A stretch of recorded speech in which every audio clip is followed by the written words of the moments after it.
جی السلام علیکم ناظرین، بریکنگ نیوز ود ہارون شرازی کی ایک اور اہم ایپیسوڈ میں آپ کا ہوسٹ ہارون شرازی حاضر خدمت۔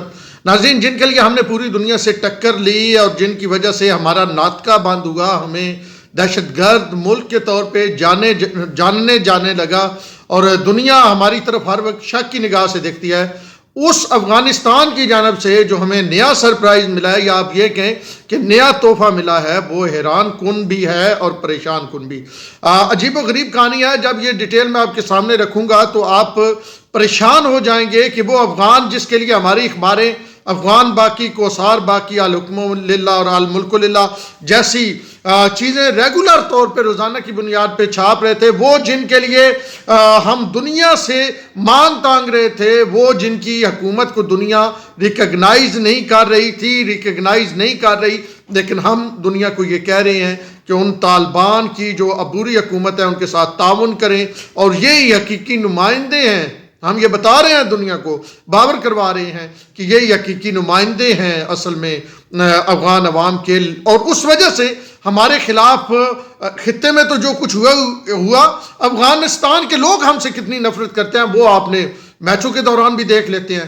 تو اب تحریک طالبان افغانستان نے پاکستان کو ایک نیا تحفہ دیا ہے۔ آج اس تحفے کے حوالے سے میں آپ کے ساتھ کوئی ڈیٹیل شیئر کروں گا، اور یہ کس انداز میں تحفہ دیا گیا ہے اور یہ کتنا خطرناک ہے پاکستان کے لیے، اس پہ بات کریں گے۔ افغانستان کی جانب سے ایک نیا نقشہ جاری کیا گیا ہے افغانستان کا، یہ عبوری حکومت کی جانب سے جاری کیا گیا ہے، اور یہ کب جاری کیا گیا ہے؟ جب وزیر مملکت خارجہ گزشتہ دنوں افغانستان کے دورے پہ تھی۔ دنیا بھر میں یہ ہوتا ہے کہ جب کوئی ملک میں کسی دوسرے ملک کا مہمان آیا ہوا ہوتا ہے تو اس کی رسپیکٹ کی جاتی ہے، یعنی حکومتی کوئی شخصیت آئی ہوئی ہوتی ہے تو اس کی رسپیکٹ کی جاتی ہے، اس کے دورے میں اس طرح کی باتیں نہیں کی جاتی کہ دورہ سبوتاژ ہو۔ لیکن افغانیوں نے کیا کیا؟ افغانیوں نے ایک نیا جو ہے اپنے ملک کا ایک نیا میپ جاری کیا، ایک نیا نقشہ جاری کیا، اور پھر آپ یہ نقشہ میں چلاتا بھی ہوں ساتھ ساتھ، آپ یہ دیکھ کر اور سن کر حیران رہ جائیں گے کہ پاکستان کے بہت سارے علاقے، بلکہ تقریباً اگر کہیں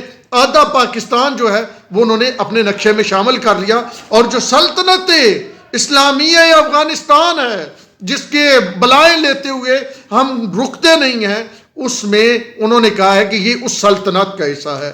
آپ ذرا دیکھیے کہ ڈیرہ اسماعیل خان تک، یعنی سب سے پہلے اس سائٹ پہ آتے ہیں۔ اس نقشے کے مطابق انہوں نے کس کو شامل کیا؟ انہوں نے دو حصے کشمیر کے کیے۔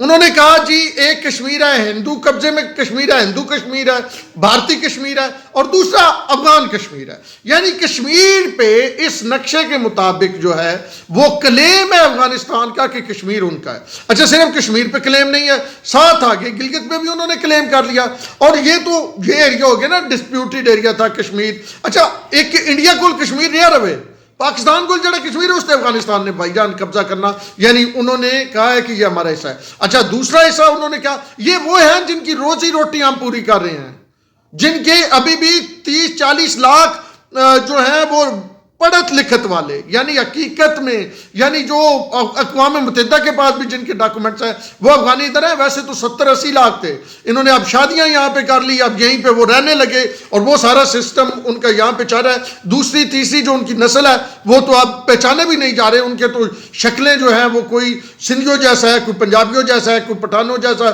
کوئی بلوچیوں، یعنی شکلیں بھی ان کی پاکستان جیسی ہوگی، اور وہ پاکستان کے لیے کیا سوچے بیٹھے ہیں۔ اچھا، یہاں نہیں رکے، چلو ایک تو ہوتا نا کہ یہ ڈسپیوٹیڈ ایریا، اور انہوں نے بھی کہا کہ ساڈا بھی بھائی جان وچ صحیح ہے۔ یہاں نہیں رکے، وہ آگے جناب کے پی میں انہوں نے کہا جو سابق یہ تھی نا فاٹا، اور یہ بھی جو ابھی کے پی کے سے یہ بھی ساڑین بھائی جان، پھر بنو کرک، اس کے ساتھ ڈیرہ اسماعیل خان، یعنی اسماعیل خان ڈیرہ لکھا ہوا ہے، یہ اس میں نقشے میں ڈیرہ اسماعیل خان بھی وہ کہتے ہیں ساڈا۔ پھر وہ بلوچستان کے سے گوادر تک کو جس کو پاکستان نے خریدا ہے، افغانستان کہتا ہے ہمارا ہے۔ اب یہ پاکستان کی ساری پالیسی ہے، 2 + 2 = 4، یہ ہے وہ عمران خان کی پوری، یعنی آپ دیکھیں نا، جن کے لیے ہمارا وزیر اعظم یہ کہتا تھا انہوں نے غلامی کی زنجیریں توڑ دی ہیں، وہ ہمارا مطلب فیض حمید صاحب وہاں پہ جا کے وہ چائے کی چسکی لے کے کہتے تھے کہ اب سب کچھ ٹھیک ہونے والا ہے، وہ ہمیں اچھا سرپرائز دے رہے ہیں۔ یہ وہ شعر ہے نا، کیا اس لیے تقدیر نے چنوائے تھے تن کے، بن جائے نشیمن تو اسے آگ لگا دے. یعنی افغانستان کے لیے پاکستان نے کیا کچھ نہیں کیا. یہاں پہ جب وہ امریکہ کے خلاف لڑ رہے تھے, یہاں پہ وہ آ کے علاج کرواتے تھے, یہاں پہ وہ رہتے تھے, پاکستان کے آئی ڈی کارڈ ان کے پاس تھے. مطلب جتنی پاکستان نے سپورٹ کی, اب ایک سائڈ پہ وہ کہانی آپ کتابوں میں پڑھ چکے ہیں. اسامہ بن لادن کہا تھا, باقی کیا تھا. تو اب جب وہی افغانستان کے لوگ وہ ٹی ٹی پی کو انہوں نے وہاں پہ مہمان رکھا ہوا ہے, اور پھر وہ کیا کہتے ہیں ٹی ٹی پی کے بارے میں کہ جی ہم ان کے خلاف تو کوئی کارروائی نہیں کر سکتے. تو ہاں یہ ہے, در بدر بھی نہیں کر سکتے. یہ ہے کہ ان کو ہم جو ہے آپ کے ساتھ مذاکرات کی میز پہ لا سکتے ہیں. مذاکراتی میز کی ہوئی بھائی جان, مذاکراتی میز وہ بیٹھے, انہوں نے اپنے بندے چھڑوائے, انہوں نے تلی ماری, آ گیا بھائی جان اسی جا رہے, اسی تواڈے تے حملے کریں گے. یہ کیسی پالیسی تھی جو فیض حمید چلا رہے تھے, اور کیسی پالیسی تھی جو عمران خان چلا رہے تھے. اب یہ لازمی بات ہے, ہمارے ذرائع بتاتے ہیں کہ جب یہ چینج آف کمانڈ ہوا نا, تو اس میں بھی جب چھوڑنے گئے جنرل باجوہ کو, general Syed Asim army chief, تو وہ واپسی پہ ان کے ساتھ جنرل ندیم انجم تھے, اور جو وہ گفتگو کر رہے تھے تب بھی وہ افغانستان پہ کر رہے تھے, تبھی تحریک طالبان پہ وہ گفتگو. تو یعنی پاکستان کی موجودہ ملٹری قیادت جو ہے وہ اتنی سنجیدہ ہے, اور سابقہ مطلب آپ دیکھ لیں کہ مطلب کیسے ہو سکتا ہے یہ.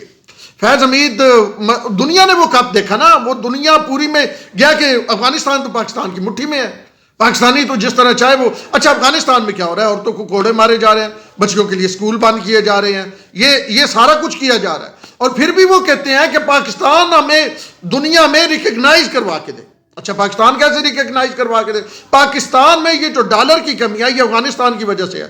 پاکستان سے یہ سارا ڈالر اٹھ کے افغانستان یہاں سے لے کے جایا جا رہا ہے, چمن اور اس رستے سے.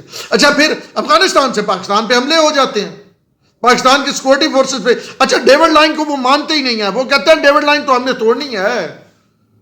یہ اس وقت صورتحال ہے. اب اس کا جواب کس سے دینا ہے؟ اس کا جواب دینا ہے عمران خان صاحب کو اور فیض حمید صاحب کو. یعنی یہ جو کچھ وہ اس دوران کرتے رہے, بندے چھوڑے گئے, پیسے دیے گئے, یہ کیا گیا, وہ کیا گیا, اب اس کی قیمت جو ہے پاکستان کی عوام چکانے جا رہی ہے. اب اس کی قیمت, یعنی ٹی ٹی پی نے حملوں کا اعلان کر دیا جیسے ہی یہ سارے معاملات گئے ہیں یہ لوگ, اور دوسری طرف سے طالبان نے پاکستان کے حصوں کو اپنا کہنا شروع کر دیا. واہ جی سبحان اللہ سبحان اللہ. اور ہم پھر بھی کبھی جناب یہاں پہ ہم اجلاس کر رہے ہیں, کبھی ہم دنیا میں جہاں جاتے ہیں, میرے خیال میں کشمیر کو ریپلیس ہم نے افغانستان سے کر دیا. مطلب میں فارن آفس کور کرتا ہوں, فارن افیئر کور کرتا ہوں, جہاں پہ ہم کشمیر کا ذکر جتنی شد و مد سے کرتے تھے ہم نے افغانستان کا شروع کر دیا. اچھا مجھے یہ بتائیے یہ کہاں کا عقل مندی تھی کہ ابھی وہاں سے انخلا ہوا اور آپ کا وہاں پہ D G I S I پہنچ گیا. یعنی یہ فیض حمید کی سولو فلائٹ جو تھی اس نے پاکستان کو کتنا نقصان پہنچایا. اور اس حوالے سے آپ مت سمجھیے کہ یہ بھول گیا سارا کچھ, یہ بھولا ہوا نہیں ہے. 5 دسمبر کو غالباً جو آرمی چیف ہیں عاصم منیر شاہ صاحب وہ وزٹ کر رہے ہیں I S I had quarter کا, اور وہاں پہ انہیں ان چیزوں پہ پوری مکمل بریف دینے کے بعد حتمی فیصلے کیے جائیں گے. ابتدائی بریفنگ تو ہو گئی نا, حتمی فیصلے کیے جائیں گے. اور وہ عمران خان صاحب جو طالبان کے صدقے واری ہوتے تھے اور جو طالبان کے دفتر یہاں پہ کھلوا رہے تھے, اور جب وزیر اعظم بنے تب تو انہوں نے باتیں ہی ختم کر دی نا. اسامہ بن لادن کو شہید کہہ دیا, پوری دنیا نے ہم پہ مطلب کیا کہا وہ ایک الگ ہے. پھر انہوں نے کہا جی آج طالبان نے غلامی کی زنجیریں توڑ دی ہیں, اور زنجیریں ٹوٹدیاں بھائی جان ساڈے پیریں پہ گئی ہیں. اب یہ جواب دیں گے عمران خان صاحب؟ وہ جو دوسروں پہ سارے الزامات لگاتے ہیں, کم از کم اس سوال کا تو جواب دے دیں بھائی جان. وہ جن کی آپ تعریفیں کرتے تھے نا دنیا کے ہر فورم پہ جا کے افغانستان افغانستان افغانستان کرتے تھے, وہ افغانستان اب پاکستان کے علاقوں پہ قبضوں کی بات کر رہا ہے. اس نے نقشہ جاری کر دیا ہے, اور وہ کہتا ہے کہ گوادر بھی ہمارا ہے, کشمیر بھی ہمارا ہے, گلگت بھی ہمارا ہے, ڈیرہ اسماعیل خان تک علاقہ جو ہے ہمارا ہے, اور بلوچستان کا حصہ بھی ہمارا ہے. اب یہ وہ چیز ہے جس نے پاکستان کے اداروں کی راتوں کی مطلب نیند اڑائی ہوئی ہے کہ کس طرح چیزوں کو ڈیل کرنا ہے. یہ جو پہلے لوگ تھے یہ کس انداز میں چیزوں کو ڈیل کرتے رہے. میرے خیال میں یہ پاکستان کے لیے بڑا ایک طرف بھارت جیسا دشمن ہے, ایران کے ساتھ ویسے تعلقات نہیں ٹھیک, دوسری طرف افغانستان. مشرق یہ ہو گئے اور مغرب یہ ہو گئے افغان، مشرق میں بھارت، مغرب میں افغانستان، ایران. تو بھائی جان یہ کیا پالیسی چل رہی تھی، کیا سلسلہ تھا؟ وہ بہرحال بڑی ایک عجیب و غریب کہانی ہے. تو میں نے کہا یہ آپ کے سامنے لائی جائے اور آپ کو بتایا جائے کہ افغانستان والے معاملے میں چیزیں اتنی سادہ نہیں ہیں، اور موجودہ ملٹری قیادت اس حوالے سے کافی فکر مند ہے، اور پاکستان کی موجودہ جو سیاسی قیادت ہے وہ بھی اس معاملے کو کسی اور طرح حل کرنا چاہتی ہے. ہمارے تو بالکل وہ قیادت نا، وہ مطلب دودھ بہہ رہا تھا ان کے لیے، اور پتہ نہیں کیوں اتنا دودھ بہہ رہا تھا، کیا وجہ تھی. بہرحال اب وہ بہتے دودھ میں اگلوں نے جو مطلب بشر کیا ہے نا، اب ذرا بھگتے. میرے خیال میں وہ بھی چلے گئے اور وہ بھی قبل از وقت ریٹائرمنٹ لے گئے.